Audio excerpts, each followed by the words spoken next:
আজি সোমবার আজি সোমবার আজি সোমবার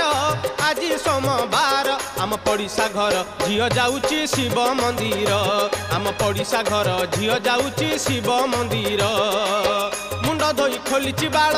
हाथ ता दुदुरा फूल मुंड धोई खोली बाल हाथ ता दुदुरा फूल कलसी रे नौची पुणी कंचा क्षीर आम पड़िशा घर झील जाऊँची शिव मंदिर आम पड़िशा घर झील जाऊँची शिव मंदिर।